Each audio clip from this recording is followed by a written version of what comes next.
This video was brought to you by Stormberg, a better route planner, MisterGreen, Kempower and Marcus Bil. Yo, what's up? We are now in Germany, and behind me here you see the BMW iX. And today I'm going to be driving it.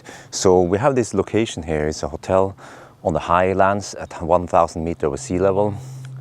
So I'll be driving it to Dingelfing and then over to München airport. So I will just show you now briefly what it looks like, and then we do the driving experience. So this is it's called the i50. Let me just double check here. I always mix up the numbers. It's called the X-Drive 50. So X-Drive means that it's all-wheel drive. So for now it's the most powerful iX, and you've seen some of this before. Looks like this. Bowers and Wilkins. And the whole interior, you also seen it before, so I'm not gonna waste too much time there. So I'll set up the camera and then we do our driving experience. This is the first time I'll be driving iX. But okay, I almost forgot something. I'm gonna show you some cool feature. So this is the app of the iX, and you have a feature here, remote camera. That was the first thing I noticed. So you can actually get a 3D view remotely. We just happen to be in the car right now, but you can update this, but it takes a while to update it. It will take several pictures. The mirrors need to be unfolded. But just look here. You can then see actual view around the car. In case, I don't know, maybe an alarm goes, you just want to see what's going on, or just want to check on the car. Huh? How cool is this? Huh? This is freaking awesome. Oh shit, what is that? No. Okay, I don't know our iPhone. But okay, and also, you can also do the same thing with inside view. I already pre-shot the thing here. Can we update? No, let me see. Inside. Sending request to server. Let me show you what it looks like when you try to update this.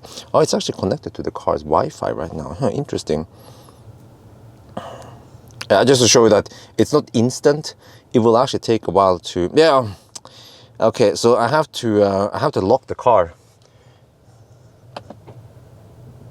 There, I think. Okay, let's try again. I don't know why we have to.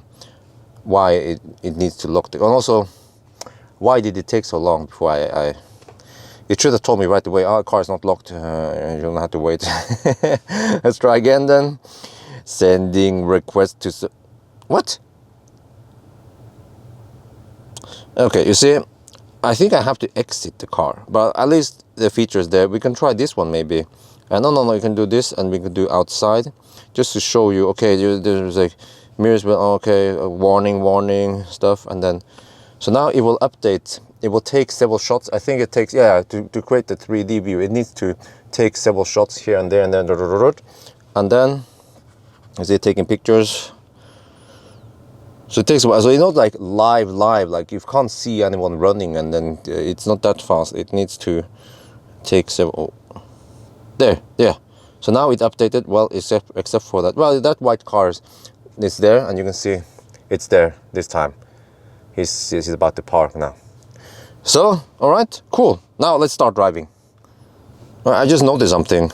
So we have now all the recording here, and we have the recent recording here. So if I want to do this, and then let's update again. I'm going to show you what happens then. Working on my car, it says. And then it says too many requests sent. So you can only do 3 times every 2. What? So I already reached my quota. I guess the BMW servers, they don't want to be overloaded. Or the one server they have. So, well, too bad then. It's a cool feature, but it has some limitation. Yeah, okay, whatever. Let's drive then.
Well, that was the ASMR part. Just want to give you guys an impression of what the car sounds like while I'm not talking, but as you guys heard, it was really quiet. That's the first thing I noticed when I got in the car. And also I checked, the windows here are not double glazed. So I guess they just have good soundproofing for against road noise. I'm taking it a bit easy here. We have dangerous bends, that's what they say in the sign. And also there was a sign saying 24% grade. Holy guacamole, that's even more than Stalheim's Kleva, which is 20% grade downhill. So but I'm also quite surprised. I mean, the car was charged to 100%. And it was now down to 98% after some HVAC running it, but it still could generate or regenerate down the hills here. So that is quite big proof that there is some significant top buffer, which I guess is good. Because then it's for regular users, you just charge it 100% and you don't care. Oh, here we go, 24% grade. Holy shit. So. But it means that you cannot utilize the whole battery if you want to. If you know what you're doing, you still can't use it. But yeah, you see, we're still regenning down here. But this says 99%. It should be 100% by now. It's been camping at 99% for a while now. And consumption it's pulling a leaf, because the consumption does not display negative numbers. It says 0.0 kilowatt hour per 100 kilometers. Okay. Same thing with I tested with Leaf, but Tesla is one of the few cars that will show you negative consumption, which is the correct consumption. The Tesla way is the correct way. This way is the incorrect way, because you have in fact gain energy, so it should be negative consumption. But on the other hand, it shows as 3.5. Wait, huh? Wait, that was kilometer? Oh no, that's distance. Yeah. Wait, some cars will show you. Oh, that's a view. Some cars will show you. What is that smell? Sorry for interrupting myself. Is that smell of Dieselgate? Okay, could be that the filters here are not the best. Or actually, it's more like normal. It's just that the HEPA filter in Tesla is really good. And I mentioned Tesla because that's the only car I've tested that has really good filters. Let's go close here and just try to sniff the Dieselgate. No, but many cars, they will show you recuperated energy. What? I didn't want to play. I don't know why the music started playing. It was also Take On Me.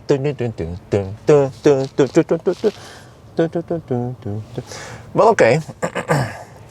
So I also tried to floor it, and it went fast. So it is a quick car. I think this is a fairly heavy car, but it might have been geared so that so you get still decent speed.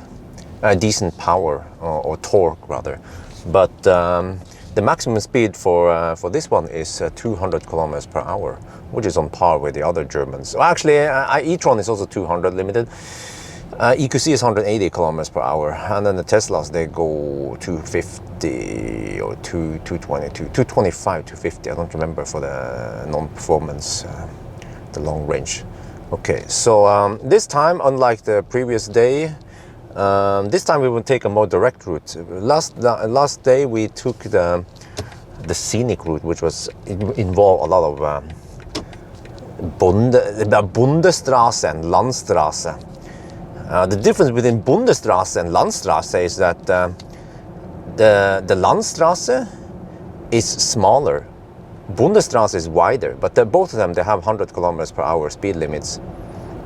And then trucks, they will drive on Bundesstraße because it's wider, but they will normally they will avoid Landstraße. So yeah, I learned something. That was a German guy who told me. But okay, let me talk more about the car. Right? You guys be like, "She, Bjørn, you're talking about everything else except for the car." So it's spacious, like you have seen before. That's actually a good thing, because you see my knee here is not touching some center console. Some people actually like that openness. I like it, however. This open space here is a little bit too open, so it would be nice to be able to utilize it for putting your shit there. I guess we could put wife's Louis Vuitton bag there, but it might just roll. Wait, I'm supposed to go here. No, wait. No, it says... Huh, what? Are we supposed... No, it's... I forgot. They have closed it. Scheisse. Take me through another route. Oh, turning circle is good for this big tank. Well, at least we got to test that one. Okay, let's go. You see? Let's try to floor it. Yeah, it has that little delay, and then it just starts launching. Oh, it has a nice pull. So I talked to some of the BMW guys at dinner yesterday. They claim that they have a different... They don't use a permanent magnet motor. They say it's an EMF motor or something. I tried to figure out how was it. Is it an induction motor? And that guy at least wasn't sure. So, well, is it really? Is it another variant? It's not an induction, and it. Well, they say the motor does not contain any rare earth materials in the magnet. Magnet. I was like, oh, okay, interesting. Maybe they have figured out something else. You know, alien technology. Wait, it's supposed to go here? Yeah, okay. But I felt like it was quick on the motorway, but it's also quick here. And it seems to, at least the i4 had a nice punch when you floor it. This one also, you know, and usually PM motors, they have a little delay. I think that's just the natural limitation of the PM motors. But induction motors, they are more punchy from the start. So it seems like maybe BMW, they figure out a way to make the holy grail that is efficient, but also schnell from the start. So we'll see. The navigation took me on a detour, which is great. One thing I don't like about the infotainment is that, I don't know if you guys can see it, but if I do something like this, okay, let me activate okay, let me just activate cruise control. Okay, there, adaptive cruise control with auto steer. Go. Wait, is it auto steer? Oh, okay, auto steer is not active. There, now it's active. Okay, and I see green. Look here, if I do something like this, if I do this. Okay, I know you shouldn't do this while driving, but we are just doing it anyway. Okay, if I do this, and I zoom out, and I zoom and I pan, see how laggy it is. Normally I wouldn't care too much about it, but it is so laggy that it actually ruins the experience. Yeah, you see, you then pan too much, because I was gonna check it. Oh, okay, follow the, okay, just follow the road here. Oh, is it gonna stop? Okay, so yes, it's so laggy that it actually becomes a small problem. You have to slow down your brain. You have to add weight state in your brain to be able to be in sync with this laggy navigation screen here. And also another slight problem is that if you do something like this and you go to the 3D view, either in this mode or in something like this, sometimes if you're in a roundabout with many exits, because it's so laggy, sometimes I almost miss the turn, or I'm not sure which exit it's supposed to do because it doesn't update fast enough. But however, it seems like in the head-up display it's better, or it's less laggy in the head-up display. So I actually tend to use the head-up display to see where I'm going. All right, anyway, let me see, how do I set this then? Okay, so the controls, you can't see it here, but the steering wheel controls in the iX is different from the i4.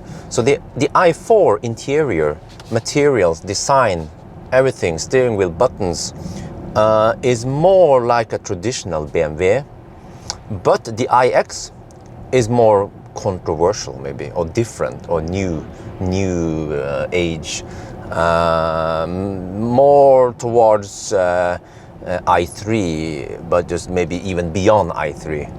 So just to give you an idea. But again, the comfort level here is just superb. I still haven't tried to drive it on twisty roads, but my initial reaction is that this is a quiet ride. But oh, I went a bit over that bump. Let me see. But I just wonder. I mean, it's so big. I think you should be able to call this car an SUV. It's not a crossover. It's an SUV. It's big. So that's what she said. Okay, I'm not supposed to blink left in a roundabout in Deutschland, because then people will be confused. But I've seen Germans blink left in Stau, because then it matters. Then it's like, I'm gonna go this way, not that way, so let me in. Yeah. Well, why didn't you blink left in the first place? Regardless, you know. Okay. Anyway, let me see. Let me how do I resume? Okay, there you go. Resume assisting driving mode. It's called assisting driving mode, ADM. It will then, let me see, trying to figure out, is this Landstrasse or Bundesstrasse? I think I would call this a Bundesstrasse. Landstrasse would be small, tighter, smaller than this. And it does a pretty good job of steering, even in a Bundesstrasse. Okay, now it bugs me. Yeah, because I intentionally didn't touch the steering wheel. This just showed you that it can steer. Let me see, what about here? We have lane markings that are semi-washed out and a slight curve. It does it well. The BMW requires the slow clap from me.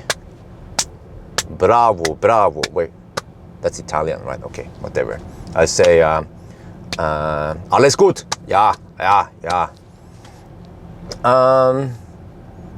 But I just wonder, I want to get a feel of how does this car drive and ride compared to Tesla Model X, Tesla Model Y, Fat e-tron, and EQC. Those are the competitors in the same class, kind of. EQC maybe being the smallest one, but at least Fat e-tron and, yeah, well, actually also maybe the iX3. But iX3 is smaller. So is that guy, is it? Why are people not stopping for him? Are we? Okay, because in my world we would stop for the pedestrian, but I saw that the other guys were just going, so then I just go also. That's what you have to do. You have to follow the locals. If they hammer, you hammer. They slow down for Polizei, you slow down for Polizei. Yeah, go with the locals. Well, the okay. You know, okay. You know what I'm gonna do? Wait. The consumption is now 183 watt-hour per kilometer. I think I'm gonna reset the consumption, because we went downhill, so it gives you a wrong impression. So we're gonna reset it now. Yes. Okay. Yeah, we reset it here. Then we should get a better impression of how thirsty the car is. Okay. We changed. Okay. Go.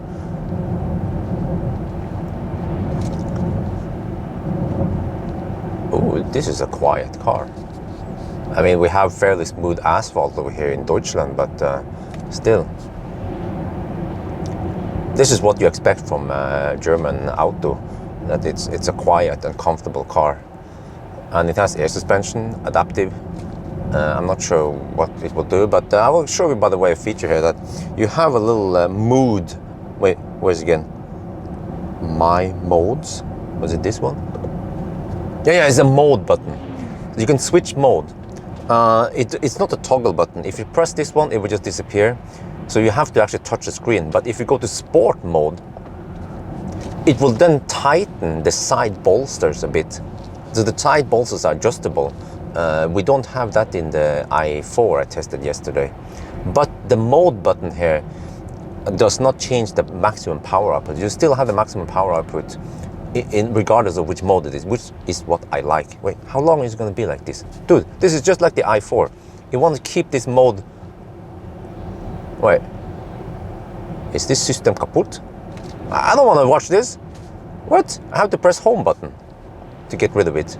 So we are now in the sport mode, and then we have the efficient mode. Efficient, optimal, special load. Okay, I guess it might do something with the HVAC maybe. I'm not sure if throttle response is different. Let me try. No, it seems a bit, seems the same. Let me see. Ooh! Okay, let me switch mode to, no, huh? And then it goes away. Okay, sport mode, let me try. Okay, the sport mode really sharpens up the throttle response. Yeah, okay, wait, are we not supposed to let the bus go in? What? I'm so confused. When driving here in Norway, okay, it's 70 zone. Yeah, okay, it's 70 zone. In Norway, if the speed limit is 60 or below, then you have to yield for the bus when the bus wants to enter the road. It's the law. You don't want to mess with the law. But now this gives me a good opportunity to hammer the bus. So okay, so the modes. Okay, you don't get more power with different mode, but you sharpen up the throttle. I'm not sure if the suspension also has been changed. That could also be the case. I asked the guy, by the way. There is a guy from BMW who initially showed me all this stuff, but for that question about suspension, he wasn't sure. So that's why I'm not sure. So we just have to assume. Yeah, you know that the assumption is the mother of all fucks-ups. Yeah, but it stays there. I don't like that it stays there. So then I have to press the mode button again to get rid of it. But we are now in the sport mode, so that's good. I'm gonna spend more energy. The consumption is 307 watt-hour per kilometer. Yeah, why not? Okay, no overtaking. Well, are we supposed to go this way? Or I forgot to check my navigation stuff here. So, but yeah, I know this. Oh yeah, we have the traffic light things. So I might just stay behind the bus all the way to Autobahn. We'll see. Okay, and the display here also changes when you change the thing. Okay, let's stay behind it. Okay, let's restore chaos. Okay, we have now driving mode thing again, and now we have to wait for red light. Yeah, this is yeah. Okay, let me see how smooth will it brake or regen rather. Yeah, that's nicely done. Okay, it blinks. It dings at me because we have to do this. Oh, maybe we are lucky and get. Nah, okay. Ausfahrten. There's so much fart in Germany, I've noticed.